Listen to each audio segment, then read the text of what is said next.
বন্ধুরা, আজকে পয়লা ভাদ্র, ভাদ্র মাসের 1 তারিখ। আজকে আমি ওই সকালবেলা ফুলটা তুলে নিচ্ছি।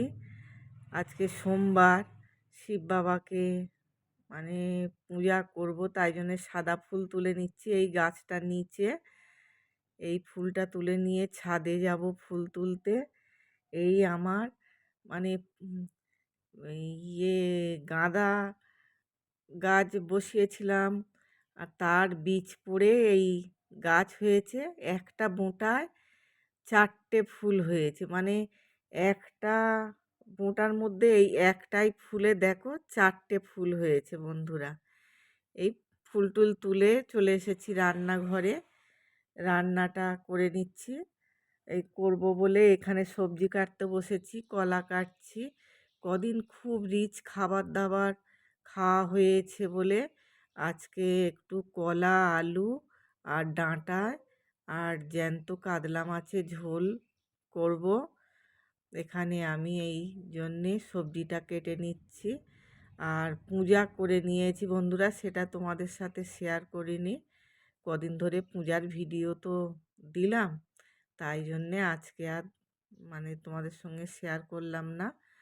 স্নান টান করে ফুল তুলে পূজা করে তারপরে রান্নাঘরে এসেছি।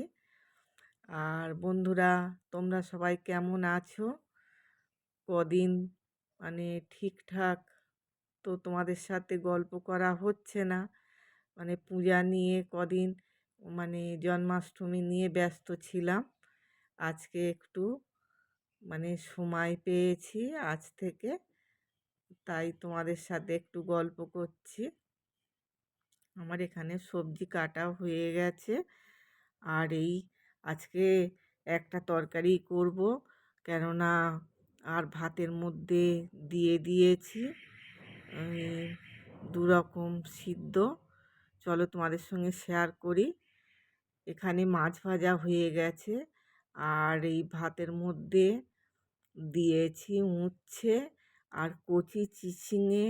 বন্ধুরা, চিচিঙে মাখা আজকে দিয়েছি, দেখি কেমন লাগে। কচি কচি চিচিঙে বাজার থেকে এনেছিল, তাই ভাতের মধ্যে দিয়ে দিয়েছিলাম। এই এখানে হাজব্যান্ডের জন্যে রেডি করেছি ওই চিচিঙে মাখা, উচ্ছে সিদ্ধ আর গন্ধরাজ লেবু, সাদা ভাত, আর এখানে মাছের ঝোল, ডাঁটায় আলু কলাই মাছের ঝোল খেতে দিয়ে দিয়েছি। তোমরা আজকে কি রান্না করলে আমাকে জানিও। ওই হাজব্যান্ডকে খেতে দেওয়া হয়ে গেছে। এতক্ষণ ধরে ভিডিওটা দেখার জন্য অসংখ্য অসংখ্য ধন্যবাদ।